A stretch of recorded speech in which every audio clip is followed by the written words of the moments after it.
Okay, ಮತ್ತೆ ತಮಗೆಲ್ಲರೂ ಸ್ವಾಗತವನ್ನ ಹೇಳ್ತಾ ಇವತ್ತಿನ ಈ ಒಂದು ಕ್ಲಾಸ್ನಲ್ಲಿ ನಾವು ಕರ್ನಾಟಕ ಟಿ ಎಕ್ಸಾಮು, ಆಮೇಲೆ IAS, KS, PSI, PDO, FDA ಇದಿಷ್ಟೇ ಬಿಟ್ಟಿರ್ತಕ್ಕಂಥ ಒಂದು ಅಧಿಸೂಚನೆ ಬಿಟ್ಟಿರ್ತಕ್ಕಂಥ ವಿಲೇಜ್ ಅಕೌಂಟೆಂಟ್ ಎಕ್ಸಾಮ್ ಆಗಿರ್ಬೋದು. ಸೊ ಪ್ರತಿಯೊಂದು ಎಕ್ಸಾಮ್ನಲ್ಲಿ ಕಾಮನ್ ಸಬ್ಜೆಕ್ಟ್ ಅಂತ ಏನು ಬರುತ್ತಲ್ಲ ನಿಮಗೆ, ಸಾಮಾನ್ಯ ವಿಜ್ಞಾನ. ಸೊ ಆ ಒಂದು ವಿಷಯದ ಕುರಿತಂತಾಗಿ ನಾವು ನಿಮಗೆ ಟೋಟಲ್ ಆಗಿ ಫ್ರೀ ಆಫ್ ಕ್ಲಾಸ್ನ ಕೊಡ್ತಾ ಇದ್ದೀವಿ. ಸೊ ಯಾರ್ಯಾರು ಆ ಒಂದು ಎಕ್ಸಾಮ್ನ ತಯಾರು ಮಾಡ್ತಾ ಇದ್ದೀರೋ ಸೊ ಅವರಿಗೋಸ್ಕರ ನಾವು ಒಂದು ಟೋಟಲ್ ಆಗಿ ಫ್ರೀ ಆಫ್ ಕ್ಲಾಸ್ನ ಕೊಡ್ತಾ ಇದ್ವಿ. ಸೊ ಇಲ್ಲಿವರೆಗೂ ನಾವು ಎಂಟು ಚಾಪ್ಟರ್ದ ಒಂದು ವಿಜ್ಞಾನ ವಿಷಯದ ಪ್ರಮುಖ ಪ್ರಶ್ನೋತ್ತರಗಳ ಒಂದು MCQ ಕ್ವಶನ್ ಸರಣಿಗಳನ್ನ ಕೊಡ್ತಾ ಇದ್ದೀವಿ. ಸೊ ಅದೆಲ್ಲರ ಲಿಂಕು ಕೆಳಗಡೆ ಇರುತ್ತೆ ಡಿಸ್ಕ್ರಿಪ್ಷನಲ್ಲಿ, ಅಲ್ಲಿ ಹೋಗಿ ತಾವು ಆ ವಿಡಿಯೋಸ್ಗಳನ್ನ ನೋಡಬಹುದು. ಇವತ್ತಿನ ಈ ಒಂದು ಕ್ಲಾಸ್ನಲ್ಲಿ ನಾವು ಚಾಪ್ಟರ್ ನಂಬರ್ 9 ವಿಕಿರಣ ಪಟುತ್ವ ಅಂದ್ರೆ ರೇಡಿಯೋ ಆಕ್ಟಿವಿಟಿ, ಈ ಒಂದು ಚಾಪ್ಟರ್ ಕುರಿತಂತೆ ಏನು ಇಂಪಾರ್ಟೆಂಟ್ ಕ್ವಶನ್ಗಳು ಬರುತ್ತಲ್ಲ, ಸೊ ಅದ್ರ ಬಗ್ಗೆನೇ ಇವತ್ತು ನಾವು ಈ ಒಂದು ಕ್ಲಾಸ್ನಲ್ಲಿ ಚರ್ಚೆಯನ್ನ ಮಾಡ್ತಾ ಇದ್ದೀವಿ. ಸೊ ತಡ ಮಾಡ್ದೇನೆ ನಾವು ನಮ್ಮ ಕ್ವಶನ್ ಕಡೆ ಹೋಗೋಣ. ಸೊ ಫಸ್ಟ್ ಒಂದು ಕ್ವಶನ್ ನಮಗೆ ಏನು ಹೇಳ್ತಪ್ಪ ಅಂದ್ರೆ, ಫಸ್ಟ್ ಒಂದು ಕ್ವಶನ್ನು ಒಂದೊಂದಾಗಿ ನಾವು ಕ್ವಶನ್ಗಳನ್ನ ನೋಡ್ತಾ ಹೋಗೋ. ಓಕೆ, ಫಸ್ಟ್ ಒಂದು ಕ್ವಶನ್ ನೋಡಿ, ವಿಕಿರಣ ಪಟುತ್ವ ಕಂಡು ಹಿಡಿದ ವಿಜ್ಞಾನಿ ಯಾರು? ಈ ರೇಡಿಯೋ ಆಕ್ಟಿವಿಟಿ ಏನಿರುತ್ತಲ್ಲ, ಸೊ ಇದನ್ನ ಕಂಡು ಹಿಡಿದವರು ಯಾರು ಅಂತ ಫಸ್ಟ್ ಕ್ವಶನ್ನೇ ಬರೋದೇ ಇದೆ. ಸೊ ಈ ಒಂದು ಪ್ರಶ್ನೆಯ ಒಂದು ಸರಿಯಾದ ಆಯ್ಕೆ ಏನಪ್ಪಾ ಅಂದ್ರೆ ಹೆನ್ರಿ ಬ್ಯಾಕ್ಟೀರಿಯಲ್ ಅಂತಕ್ಕಂಥ ವಿಜ್ಞಾನಿಯವರು ಫಸ್ಟ್ ಟೈಮು ರೇಡಿಯೋ ಆಕ್ಟಿವಿಟಿನ ಕಂಡು ಹಿಡಿದವರು 1896ರಲ್ಲಿ. ಇನ್ನು ಸೆಕೆಂಡ್ ಒಂದು ಆಪ್ಷನ್ ನೋಡಿದ್ರೆ ಮೇಡಮ್ ಕ್ಯೂರಿ ಅವರು ರೇಡಿಯಂನ ಕಂಡು ಹಿಡಿದ್ರು. ಯಾವಾಗ ಇದು? ಹೆನ್ರಿ ಬ್ಯಾಕ್ಟೀರಿಯಲ್ ಅವರು ಆದ ನಂತರ ಮೇಡಮ್ ಕ್ಯೂರಿ ಅವರು ಒಂದು ರೇಡಿಯಂನ ಕಂಡು ಹಿಡಿದವರು. ಹೌದಾ? ಸೊ ಹೀಗಾಗಿ ಇದು ಆಲ್ರೆಡಿ ನಾನು ನಿಮ್ಗೆ ಎಷ್ಟು ಸಲ ಹೇಳಿದ್ದೀನಿ, ಮೇಡಮ್ ಕ್ಯೂರಿ ಅವರು ರೇಡಿಯಂನ ಕಂಡು ಹಿಡಿದಿದ್ದಾರೆ ಅಂತ. ಹೌದಾ? ಅದೇ ರೀತಿ ಪ್ಯಾಡೆ ಅವರನ್ನ ತಗೊಂಡ್ರೆ, ಪ್ಯಾಡೆ ಅವ್ರು ಏನು ಕಂಡು ಹಿಡಿದ್ರೆ ಇಲೆಕ್ಟ್ರೋಲೈಸಿಸ್ ಪ್ರೊಸೆಸ್ನ ಯಾವ ತರ ಮಾಡಬೇಕು ಅದನ್ನ ಕಂಡು ಹಿಡಿದವರು ಈ ನಮ್ಮ ಪ್ಯಾಡೆ ವಿಜ್ಞಾನಿ. ಇನ್ನು ರಾಂಟ್ಜನ್ ಅವ್ರನ್ನ ತಗೊಂಡ್ರೆ ಇವರು ಎಕ್ಸ್ರೇವನ್ನ ಕಂಡು ಹಿಡಿದವರು.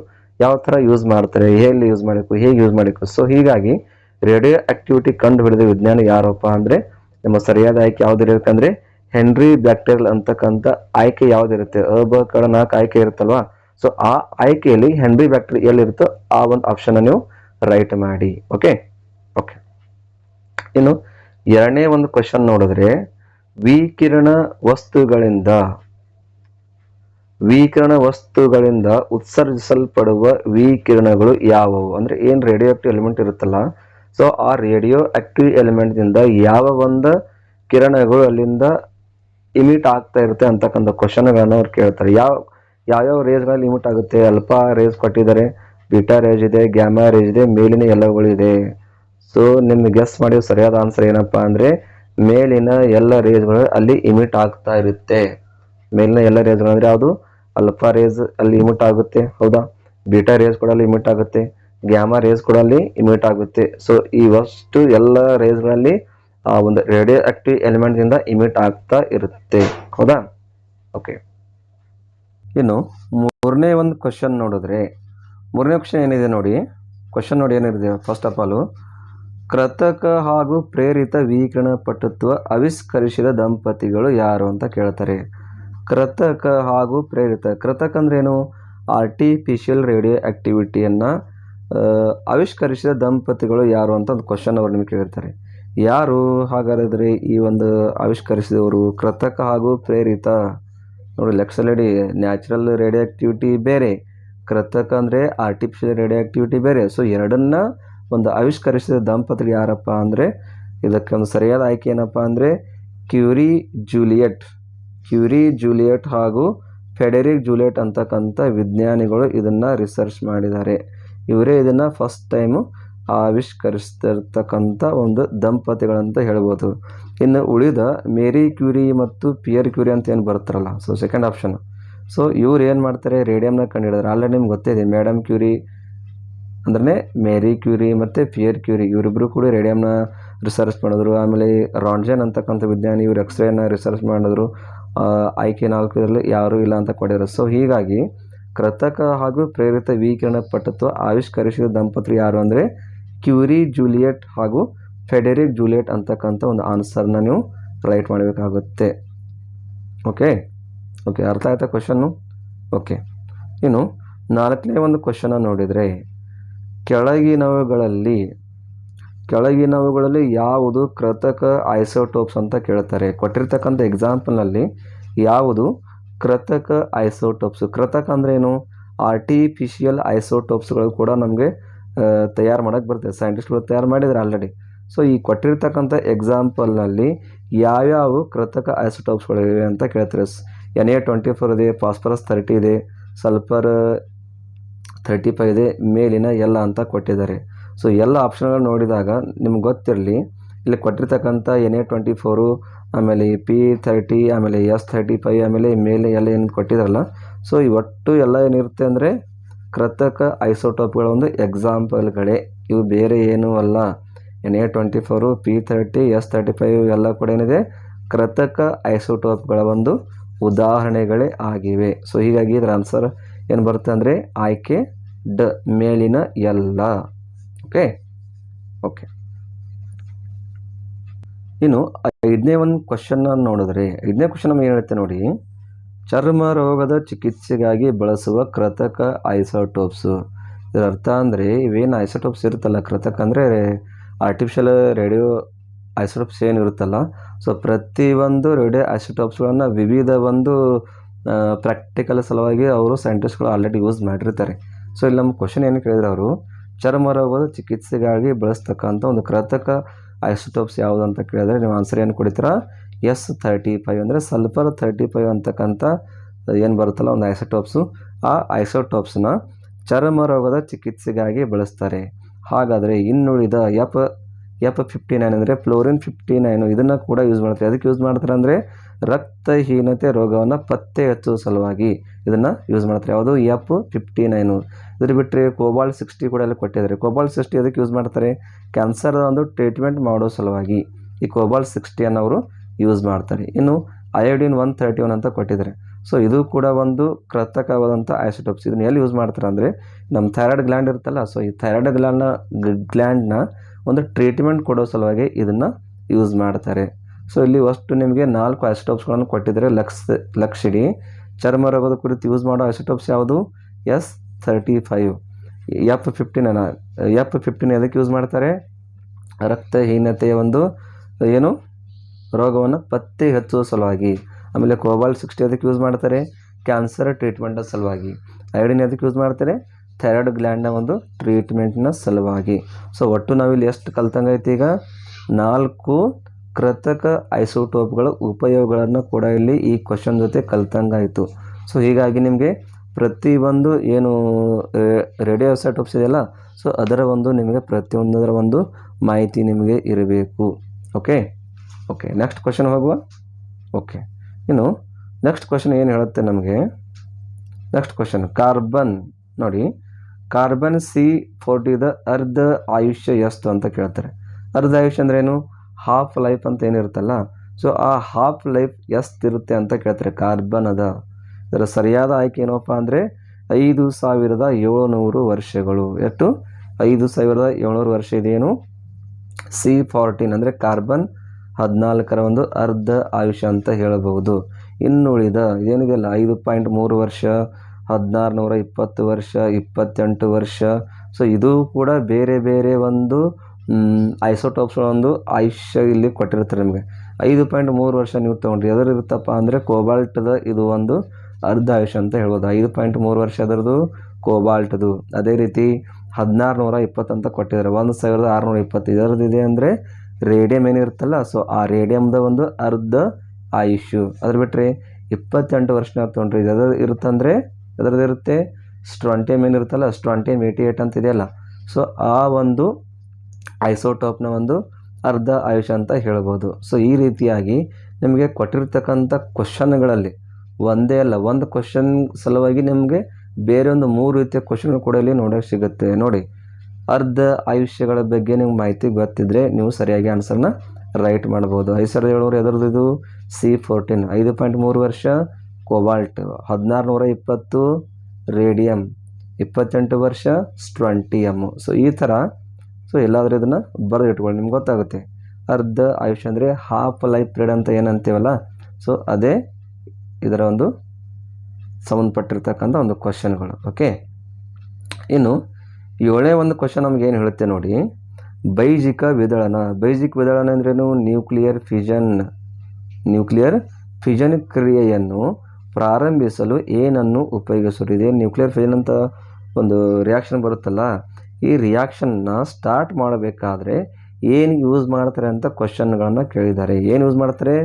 ಸರಿಯಾದ ಆಯ್ಕೆ ಏನಪ್ಪ ಅಂದರೆ ನ್ಯೂಟ್ರಾನು. ಲಕ್ಷ್ಯದಲ್ಲಿಟ್ಕೊಳ್ಳಿ, ಸರಿಯಾದ ಉತ್ತರ ಏನಂದರೆ ನ್ಯೂಟ್ರಾನು. ಯಾಕಂದರೆ ಇಲೆಕ್ಟ್ರಾನ್ಗಳನ್ನ ಯೂಸ್ ಮಾಡೋಕ್ಕಾಗಲ್ಲ, ಅಲ್ಫಾ ಕಿರಣಗಳನ್ನು ಯೂಸ್ ಮಾಡೋಕ್ಕಾಗಲ್ಲ, ಬೀಟಾ ಕಿರಣಗಳನ್ನು ಯೂಸ್ ಮಾಡೋಕ್ಕಾಗಲ್ಲ. ಈ ಅಲ್ಫಾ ಮತ್ತು ಬೀಟಾ ಏನಿದೆ ಇದು ಆಲ್ರೆಡಿ ನ್ಯೂಕ್ಲಿಯರ್ ರೇಡಿಯೇಷನ್ಸ್. ಇವು ನ್ಯೂಕ್ಲಿಯರ್ ರೇಡಿಯೇಷನ್ಸು ಯಾವಾಗ ಒಂದು ನ್ಯೂಕ್ಲಿಯರ್ ಫಿಷನ್ ಕ್ರಿಯೇಟ್ ಆಗುತ್ತೆ, ಸ್ಟಾರ್ಟ್ ಆಗುತ್ತೆ, ಅಲ್ಲಿಂದ ರಿಲೀಸ್ ಆಗೋದೇ ಈ ಅಲ್ಫಾ ರೇಜು ಮತ್ತು ಬೀಟಾ ರೇಜು. ಸೊ ಹೀಗಾಗಿ ಆಯ್ಕೆ ಕ ಮತ್ತು ಡ ಅಂತೂ ಆಗಲ್ಲ. ಉಳಿದು ನ್ಯೂಟ್ರಾನ್ ಮತ್ತು ಇಲೆಕ್ಟ್ರಾನ್ಗಳಿಂದ ಯಾವುದೇ ನ್ಯೂಕ್ಲಿಯರ್ ಫಿಷನ್ ರಿಯಾಕ್ಷನ್ ಸ್ಟಾರ್ಟಪ್ ಆಗಲ್ಲ.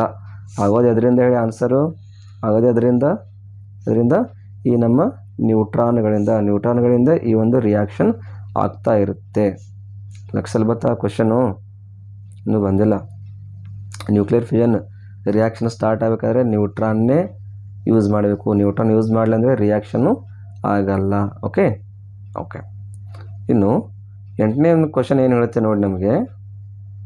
8ನೇ ಒಂದು ಕ್ವಶನ್ ಏನು ಹೇಳುತ್ತೆ, ಬೈಜಿಕ ವಿದಳನ ಕ್ರಿಯೆಯಲ್ಲಿ ಮುಖ್ಯವಾಗಿ ಉಪಯೋಗಿಸುವ ವಸ್ತುಗಳು ಯಾವುವು? ನೋಡಿ, ನ್ಯೂಕ್ಲಿಯರ್ ಫಿಷನ್ ರಿಯಾಕ್ಷನ್ನ ಮಾಡ್ತಾರೆ, ಹೌದಾ? ನ್ಯೂಕ್ಲಿಯರ್ ಪ್ಲ್ಯಾಂಟ್ನಲ್ಲಿ, ಆ ಪ್ಲ್ಯಾಂಟ್ನಲ್ಲಿ ಈ ಒಂದು ರಾಸಾಯನಿಕ ಕ್ರಿಯೆ ಮಾಡುವಾಗ ಮುಖ್ಯವಾಗಿ ಉಪಯೋಗವಾಗ್ತಕ್ಕಂತಹ ವಸ್ತುಗಳು ಅನ್ನೋದಕ್ಕಿಂತ ಐಸೋಟೋಪ್ಸ್ಗಳು ಅಂದಿದ್ರೆ ಕರೆಕ್ಟ್ ಇತ್ತು, ಬಟ್ ವಸ್ತುಗಳು ಅಂತಂದಿದ್ರೆ ಇರಲಿ. ಉಪಯೋಗಿಸುವ ವಸ್ತುಗಳು ಯಾವುವು ಅಂತ ಕೇಳ್ತಾರೆ. ಯಾವ ಒಂದು ವಸ್ತುಗಳನ್ನು ಯೂಸ್ ಮಾಡಿಕೊಂಡು ಈ ರಿಯಾಕ್ಷನ್ನ ಮಾಡ್ತಾರೆ? ಯಾವ್ದು ಯೂಸ್ ಮಾಡ್ತಾರೆ ಹೇಳಿ? ಇದರ ಸರಿಯಾದ ಆನ್ಸರ್ ಏನಪ್ಪ ಅಂದರೆ, ಸರಿಯಾದ ಆನ್ಸರು ಅ ಮತ್ತು ಬ. ಯಾಕಂದರೆ ನಿಮ್ಗೆ ಗೊತ್ತಿರಲಿ, ಯುರೇನಿಯಂ 235 ಮತ್ತು ಪ್ಲೂಟೋನಿಯಂ 239 ಇವೆರಡು ಇಂಥ ರೇಡಿಯೋ ಆ್ಯಕ್ಟಿವ್ ಎಲಿಮೆಂಟ್ ಇದೆ ಅಂದರೆ ಇದನ್ನು ಯೂಸ್ ಮಾಡಲಿಲ್ಲ ಅಂದರೆ ನ್ಯೂಕ್ಲಿಯರ್ ಫಿಷನ್ ರಿಯಾಕ್ಷನ್ನೇ ಆಗಲ್ಲ. ನಿಮ್ಗೆ ಗೊತ್ತಾ? ಸೊ ಹೀಗಾಗಿ ಯುರೇನಿಯಂ 235 ಮತ್ತು ಪ್ಲೂಟೋನಿಯಂ 239 ಎರಡೂ ಕೂಡ ಸರಿಯಾದ ಉತ್ತರ. ಸೊ ಹೀಗಾಗಿ ಆಪ್ಷನ್ ಡನಲ್ಲಿ ಏನು ಕೊಟ್ಟಿದ್ದಾರೆ? ಅ ಮತ್ತು ಬ ಅಂತ ಕೊಟ್ಟಿದ್ದಾರೆ. ಸೊ ಹೀಗಾಗಿ ನಾನಿಲ್ಲಿ ಅ ಮತ್ತು ಡ ಈ ಒಂದು ಆಯ್ಕೆಯನ್ನು ನಾನಿಲ್ಲಿ ಸೆಲೆಕ್ಟ್ ಮಾಡ್ತಾ ಇದ್ದೀನಿ. ಸಪೋಸ್ ನಿಮಗೆ ಏನಾದರೂ ಅವರು ಯುರೇನಿಯಂ 235 ನಿಮ್ಮ ಒಂದು ಆಪ್ಷನಲ್ಲಿ ಏನಾದರೂ ಇಲ್ಲಿ ಯುರೇನಿಯಂ 235 ಇದ್ದರೆ ಇದನ್ನು ರೈಟ್ ಹಾಕಿ, ಸಪೋಸ್ ಪ್ಲೂಟೋನಿಯಂ 239 ಇದ್ದರೆ ಅದನ್ನು ನೀವು ರೈಟ್ ಹಾಕ್ಬೋದು, ಹೌದಾ? ಸೊ ಹೀಗಾಗಿ ನಾನಿಲ್ಲಿ ಆಯ್ಕೆ ಡ ಅಂತ ಇಲ್ಲಿ ಸೆಲೆಕ್ಟ್ನ ಮಾಡ್ತೀನಿ. ಯಾಕಂದರೆ ಇಲ್ಲಿ ಎರಡಿದೆ ಅಲ್ಲ, ಯುರೇನಿಯಂ 235 ಮತ್ತು 239. ಓಕೆ. ಸೊ ನಿಮ್ಮ ಒಂದು ಕ್ವಶನಲ್ಲಿ ಔಟ್ ಆಫ್ 2 ಏನಾದರೂ ಬಂದಿದ್ದರೆ ನೀವು ಅದನ್ನು ಚಾಯ್ಸ್ ಮಾಡಿ. ಓಕೆ. ಇನ್ನು 9ನೇ ಒಂದು ಕ್ವಶನ ನೋಡಿದ್ರೆ, 9ನೇ ಕ್ವಶನ್ ನಮ್ಗೆ ಏನು ಹೇಳುತ್ತೆ ನೋಡಿ, ವಿದಳನ ಕ್ರಿಯೆಯಲ್ಲಿ ಬಿಡುಗಡೆಯಾದ ವಿಕಿರಣಗಳು ಪರಿಸರಕ್ಕೆ ಬಾರದಂತೆ ತಡೆಯಲು ಏನನ್ನು ಉಪಯೋಗಿಸ್ತೀವಿ ಅಂತ ಕ್ವಶನ್ ಕೇಳ್ತಾರೆ. ನೋಡಿ, ನ್ಯೂಕ್ಲಿಯರ್ ಫಿಷನ್ ರಿಯಾಕ್ಷನ್ ಇರುತ್ತಲ್ಲ, ಸೊ ಆ ರಿಯಾಕ್ಷನಲ್ಲಿ ರೇಸ್ಗಳು ಹೊರಗಡೆ ಬರ್ತಾ ಇರುತ್ತೆ, ಪರಿಸರಕ್ಕೆ ಬರ್ತಾ ಇರುತ್ತೆ. ಎನ್ವೈರನ್ಮೆಂಟ್ನಲ್ಲಿ ಎಂಟ್ರಿ ಆಗಲಾರ್ದಂಗೆ ಯಾವ ಒಂದು ಏನಂತೀವಿ ಅದಕ್ಕೆ ಒಂದು ರೆಸ್ಟ್ರಿಕ್ಷನನ್ನು ಹಾಕ್ತೀವಿ, ಅಥವಾ ತಡೆಯಲು ಏನನ್ನು ಅಲ್ಲಿ ನಾವು ಉಪಯೋಗ ಮಾಡಿರ್ತಾರೆ ವಿಜ್ಞಾನಿಗಳು. ಏನನ್ನು ಉಪಯೋಗ ಮಾಡ್ತಾರೆ ಅಂದರೆ ಇದರ ಸರಿಯಾದ ಆಯ್ಕೆ ಏನಪ್ಪ ಅಂದರೆ ಸೀಸದ ಹಾಳೆಗಳನ್ನ ಅಲ್ಲಿ ಯೂಸ್ ಮಾಡ್ತಾರೆ. ಸೊ ಅದನ್ನೇ ಯಾಕೆ ಯೂಸ್ ಮಾಡ್ತಾರೆ ಅಂದರೆ, ಸೀಸದ ಹಾಳೆ ಏನು ಮಾಡುತ್ತೆ ಅಂದರೆ ಒಂದು ಪ್ರೊಟೆಕ್ಟಿವ್ ಲೇಯರ್ ಅಂತ ಕೆಲಸ ಮಾಡುತ್ತೆ. ಎಲ್ಲಿ ಏನು ನ್ಯೂಕ್ಲಿಯರ್ ಫಿಷನ್ ರಿಯಾಕ್ಷನ್ ಇರುತ್ತಲ್ಲ, ಸೊ ಆ ಒಂದು ಕ್ರಿಯೆ ನಡೆದಾಗ ಅಲ್ಲಿ ಏನು ರೇಡಿಯೇಷನ್ ಸಿಮಿಟ್ ಆಗುತ್ತಲ್ಲ, ಸೊ ಆ ರೇಡಿಯೇಷನ್ಸ್ನ ಹೊರಗಡೆ ಬರದ ಹಾಗೆ ಗೋಡೆಯಾಗಿ ಅಲ್ಲಿ ಒಂದು ಕೆಲಸವನ್ನು ಮಾಡ್ತಾ ಇರುತ್ತೆ. ಸೊ ಹೀಗಾಗಿ ಇದರ ಸರಿಯಾದ ಒಂದು ಆನ್ಸರ್ ಏನಪ್ಪ ಅಂದರೆ ಸೀಸದ ಹಾಳೆ. ಆಪ್ಷನ್ ಬ ಕೊಟ್ಟಿದ್ರೆ ಕಬ್ಬಿನ ಹಾಳೆ ಕೊಟ್ಟಿದ್ರೆ ಇದು ಅಲ್ಲಿ ಯೂಸ್ ಆಗಲ್ಲ. ಸತುವಿನ ಹಾಳೆ ಅಂತ ಕೊಟ್ಟಿದ್ರೆ ಇದು ಕೂಡ ಯೂಸ್ ಆಗಲ್ಲ. ಇನ್ನು ಡ ಆಪ್ಷನ್ ಏನು ಕೊಟ್ಟಿದ್ದಾರೆ ತಾಮ್ರದ ಹಾಳೆ ಅಂತ ಕೊಟ್ಟಿದ್ದಾರೆ, ಇದು ಕೂಡ ಅಲ್ಲಿ ಯೂಸ್ ಆಗಲ್ಲ. ಇದರ ಸರಿಯಾದ ಆನ್ಸರ್ ಏನಪ್ಪ ಅಂದರೆ ಸೀಸದ ಹಾಳೆ. ಇದು ಲಕ್ಷದಲ್ಲಿಡಿ. ಸೀಸದ ಹಾಳೆ ಅಂದರೆ ಸೀಸದ ಒಂದು ಸೀಟ್ಸ್ ಇರುತ್ತೆ, ಆ ಸೀಟ್ಸ್ಗಳನ್ನು ಎಲ್ಲಿ ರಿಯಾಕ್ಷನ್ ಮಾಡ್ತಾ ಇರುತ್ತಲ್ಲ ನ್ಯೂಕ್ಲಿಯರ್ ಫಿಷನ್ನು, ಆ ಒಂದು ರಿಯಾಕ್ಟರ್ನ ಎಲ್ಲ ಕಡೆ ಅದನ್ನು ಯೂಸ್ ಮಾಡಿರ್ತಾರೆ, ಹೌದಾ? ಸೊ ಈ ಒಂದು ಕ್ವಶನ್ ಆನ್ಸರ್ ಏನಪ್ಪ ಅಂದರೆ ನ್ಯೂಕ್ಲಿಯರ್ ಫಿಷನ್ ರಿಯಾಕ್ಷನಲ್ಲಿ ಪ್ರೊಟೆಕ್ಟಿವ್ ಲೇಯರ್ ಅಂತ ಸೀಸದ ಹಾಳೆಯನ್ನು ಯೂಸ್ ಮಾಡ್ತಾರೆ. ಓಕೆ, ಇನ್ನು ಸೊ ಚಾಪ್ಟರ್ನಲ್ಲಿ ಬರ್ತಕ್ಕಂಥ ಲಾಸ್ಟ್ ಕ್ವಶನ್ ಏನಪ್ಪ ಅಂದರೆ ಭಾರತದಲ್ಲಿ ಮೊದಲ ಪರಮಾಣು ಶಕ್ತಿ ಕೇಂದ್ರ ಎಲ್ಲಿ ಆರಂಭವಾಯಿತು? ನೋಡಿ, ನಿಮ್ಗೆ ಗೊತ್ತಿರ್ಬೋದು ಭಾರತದಲ್ಲಿ ಮೊಟ್ಟ ಮೊದಲ ಪರಮಾಣು ಶಕ್ತಿ ಕೇಂದ್ರ ಎಲ್ಲಿ ಆರಂಭವಾಯಿತು ಅಂದರೆ ಒಂದು ಆಯ್ಕೆ ಏನಪ್ಪ ಅಂದರೆ ಮಹಾರಾಷ್ಟ್ರ. ಸೊ ಮಹಾರಾಷ್ಟ್ರದ ತಾರಾಪುರ ಅಂತಕ್ಕಂಥ ಒಂದು ಏರಿಯಾ ಬರುತ್ತೆ. ಸೊ ಆ ಏರಿಯಾದಲ್ಲೇ ನಮ್ಮ ಭಾರತ ದೇಶದಲ್ಲಿ ಮೊಟ್ಟ ಮೊದಲು ಪರಮಾಣು ಶಕ್ತಿ ಕೇಂದ್ರದ ಒಂದು ಸ್ಥಾಪನೆ ಆಯಿತು. ಆ ನಂತರ ರಾಜಸ್ಥಾನದಲ್ಲಿ ಆಯಿತು, ಆಮೇಲೆ ಕರ್ನಾಟಕದಲ್ಲಿ ಕೂಡ ಆಗಿದೆ, ತಮಿಳುನಾಡಲ್ಲಿ ಕೂಡ ಆಗಿದೆ. ಸೊ ಅದು ಆಮೇಲೆ ಫಸ್ಟ್ ಟೈಮ್ ಶಕ್ತಿ ಕೇಂದ್ರ ಎಲ್ಲಿ ಆರಂಭ ಆಯಿತು ಅಂದರೆ ಮಹಾರಾಷ್ಟ್ರದಲ್ಲಿ. ಸೊ ಇದೇ ರೀತಿ ನಮ್ಮ ಭಾರತ ದೇಶದಲ್ಲಿ ಬಿಟ್ಟರೆ ಮಹಾರಾಷ್ಟ್ರ ಬಿಟ್ಟರೆ ರಾಜಸ್ಥಾನದಲ್ಲಿ ಕೂಡ ಬರುತ್ತೆ, ಕೋಟಾದಲ್ಲಿ, ತಮಿಳುನಾಡಲ್ಲಿ ಬರುತ್ತೆ, ಕಲ್ಪಕಮ್ ಅಂತ ಒಂದು ಏರಿಯಾದಲ್ಲಿ, ಕರ್ನಾಟಕದ ಕೈಗಾದಲ್ಲಿ ಬರುತ್ತೆ, ಗುಜರಾತ್ ಒಂದು ಗೋಕಾಕ್ಪುರದಲ್ಲಿ ಬರುತ್ತೆ, ಯು ಪಿನಲ್ಲಿ ನರವಾರ ಅಂತ ಒಂದು ಕ್ಷೇತ್ರ ಇದೆ, ಅಲ್ಲಿ ಕೂಡ ಬರುತ್ತೆ. ಸೊ ಈ ಥರ ಭಾರತದಲ್ಲಿ ಪ್ರಮುಖವಾದಂಥ ನ್ಯೂಕ್ಲಿಯರ್ ರಿಯಾಕ್ಟರ್ಗಳನ್ನು ಇತ್ತೀಚೆಗಾಗಿ ಅವುಗಳನ್ನು ಪ್ರಾರಂಭವನ್ನು ಮಾಡಿದ್ದಾರೆ. ಸೊ ಈ ಒಂದು ಚಾಪ್ಟ್ರಲ್ಲಿ ನಾವು ರೇಡಿಯೋ ಆ್ಯಕ್ಟಿವ್ ಎಲಿಮೆಂಟ್ಸ್ ಅಂದರೆ ಯಾವುದು, ಅದರ ಯೂಸಸ್ಗಳೇನಿರುತ್ತೆ, ಅದರ ಅಪ್ಲಿಕೇಶನ್ಗಳೇನಿರುತ್ತೆ, ಯಾವ ಒಂದು ಮುಖ್ಯವಾದಂಥ ವಸ್ತುಗಳನ್ನು ಈ ಒಂದು ನ್ಯೂಕ್ಲಿಯರ್ ರಿಯಾಕ್ಷನ್ಗಳಲ್ಲಿ ಯೂಸ್ ಮಾಡ್ತಾರೆ, ನಮ್ಮ ಡಿಸೀಸ್ ರಿಲೇಟೆಡ್ ಯಾವ ಥರ ಒಂದು ಅಪ್ಲಿಕೇಶನ್ ಬರುತ್ತೆ, ಅದ್ರ ಬಿಟ್ಟರೆ ಹಾಫ್ ಲೈಫ್ ಪೀರಿಯಡ್ ಬಗ್ಗೆ ಕ್ವಶನ್ಗಳು ಕೇಳಿರ್ತಾರೆ. ಆಮೇಲೆ ಬಾರ್ಕ್ ಅಂದರೆ ಬಾಬಾ ಅಟಮಿಕ್ ರಿಸರ್ಚ್ ಸೆಂಟರ್, ಇದು ನಮ್ಮ ಭಾರತ ದೇಶದ ಮೊಟ್ಟ ಮೊದಲು ಪರಮಾಣು ಶಕ್ತಿ ಕೇಂದ್ರ ಮಹಾರಾಷ್ಟ್ರದ ತಾರಾಪುರದಲ್ಲಿ ಅದನ್ನು ಒಂದು ಸ್ಥಾಪನೆ ಮಾಡಿದ್ದಾರೆ. ನಿಮ್ಮ ಬೆಸ್ಟ್ ಎಕ್ಸಾಂಪಲ್ ಹೇಳಬೇಕಂದ್ರೆ ಈ ನ್ಯೂಕ್ಲಿಯರ್ ರಿಯಾಕ್ಟರ್ ಸಂಬಂಧಪಟ್ಟಂಗೆ 1945 ಏನು ಹಿರೋಶಿಮಾ ಮತ್ತು ನಾಗಾಸಾಕಿನಲ್ಲಿ ಬಾಂಬ್ನ ಹಾಕ್ತಾರಲ್ವ, ಸೊ ಲಿಟಲ್ ಬಾಯ್ ಮತ್ತು ಪ್ಯಾಟ್ಮ್ಯಾನ್ ಬಾಂಬ್ ಅಂತ. ಸೊ ಆ ಬಾಂಬ್ಗಳು ತಯಾರಾಗಿದ್ದೆ ಈ ಒಂದು ರೇಡಿಯೋ ಆ್ಯಕ್ಟಿವ್ ಎಲಿಮೆಂಟ್ದಿಂದ. ನಿಮ್ಗೆ ಗೊತ್ತಿರಲಿ, ಹೈಡ್ರೋಜನ್ ಬಾಂಬ್ ಮತ್ತು ಐಟಮ್ ಬಾಂಬ್ ಅಂತ ಎರಡು ಇರುತ್ತೆ. So out of two hydrogen bomb most dangerous ಲಕ್ಸಲಿಟಿಗಳು. ನಿಮ್ಗೆ ಗೊತ್ತಿರಲಿ, ಮೋಸ್ಟ್ ಡೇಂಜರಸ್ ಯಾವುದಂದರೆ ಹೈಡ್ರೋಜನ್ ಬಾಂಬು, ಅಟಮ್ ಬಾಂಬ್ಗಿಂತ hydrogen bomb most dangerous. So ಅದೆಲ್ಲ ಡಿಪೆಂಡ್ ಆಗಿರೋದು ಈ ಒಂದು ರೇಡಿಯೋ ಆ್ಯಕ್ಟಿವಿಟಿ ಅಂತಕ್ಕಂಥ ಒಂದು ಚಾಪ್ಟರ್ ಮೇಲೆ ಅಥವಾ ಒಂದು ಕನ್ಸೆಪ್ಟ್ಗಳ ಮೇಲೆ. ಸೊ ಈ ರೀತಿಯಾಗಿ ಈ ಒಂದು ಚಾಪ್ಟರ್ನಲ್ಲಿ ಕ್ವಶನ್ಗಳು ಬಂದಿರುತ್ತೆ. ವ್ಯವಸ್ಥಿತವಾಗಿ ಎಲ್ಲರೂ ಸ್ಟಡಿ ಮಾಡಿ ಮತ್ತೆ ಮುಂದಿನ ಒಂದು ಕ್ಲಾಸ್ನಲ್ಲಿ ಸಿಗ್ತೀವಿ. ಅಲ್ಲಿವರೆಗೂ ನಮಸ್ತೆ, ಥ್ಯಾಂಕ್ ಯು.